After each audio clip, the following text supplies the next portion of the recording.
TikTok တွေကိုရောက်လာပြီဆိုလို့ရှိရင်ကျွန်တော်တို့ account ဖွင့်ဖို့အတွက်ဆိုလို့ရှိရင် sign up ဆိုတာလေးကိုနှိပ်လိုက်ပါပြီးပြီဆိုလို့ရှိရင်ဒီမှာကျွန်တော်တို့ account ဖွင့်ဖို့အတွက်ဆိုလို့ရှိရင်အောက်က location ကိုကြည့်ပါကျွန်တော်တို့ location မှာဆိုလို့ရှိရင် American ဆိုပြီးပေါ်နေတယ်အဲ့ဒီနေရာလေးကိုနှိပ်လိုက်မယ်ဒီနေရာမှာကိုကြိုက်တဲ့ပေါ့နော်နိုင်ငံကိုရွေးလိုက်ရုံပါပဲကိုကဂျပန် account ဖွင့်ချင်တယ်ဆိုရင်ဂျပန် account ထိုင်း account ဖွင့်ချင်တယ်ကိုထိုင်း account ဒါလေးကိုရွေးလိုက်ရုံပါပဲပြီးဆိုလို့ရှိရင်ကျွန်တော်ရွေးလိုက်တဲ့နိုင်ငံကကျွန်တော်တို့ဒီအောက်မှာဒီလိုမျိုးလေးပေါ်နေပြီဆိုလို့ရှိရင်ရပါပြီကျွန်တော်တို့ကဘာနဲ့ဖွင့်မှာလဲ TikTok account ကို Gmail နဲ့လား Facebook နဲ့လားပေါ့နော်ကျွန်တော်ကတော့ဒီမှာ Gmail နဲ့ဖွင့်ပြပါမယ်အောက်က Continue with Google ဆိုတာလေးကိုနှိပ်လိုက်ရုံပါပဲ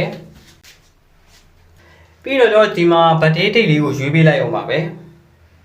ဒီနေရာမှာကျွန်တော်တို့နည်းနည်းလေးပေးရုံပဲပေါ့နော်နည်းနည်းမပေးချင်ဘူးလို့ရှိရင်အပေါ်က skip ကိုနှိပ်လိုက်လို့ရပါတယ်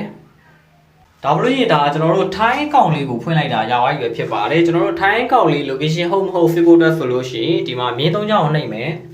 ပြီးအောင်မှာမြင်နေရတဲ့ setting and privacy ဆိုတာလေးကိုနှိပ်မယ်ပြီးရင်ဟိုမှာမြင်နေရတဲ့ account ဆိုတာလေးကိုနှိပ်လိုက်မယ်အကောင့်ထဲရောက်ပြီဆိုလို့ရှိရင် account information ကိုနှိပ်မယ် account region ကိုကြည့်လိုက်ပါဒါဘလို့ကျွန်တော်အခုဖွင့်လိုက်တဲ့ account region က Thailand region နဲ့အကောင့်လေးရောက်သွားပြီဖြစ်ပါတယ်ကိုကဂျပန် region အကောင့်ဖွင့်ကျင်တယ်ဆိုလို့ရှိရင်လည်းဒီနည်းတိုင်းပဲကိုကြိုက်တဲ့နိုင်ငံတွေကိုရွေးပြီးတော့ဖွင့်လိုက်ရုံပါပဲ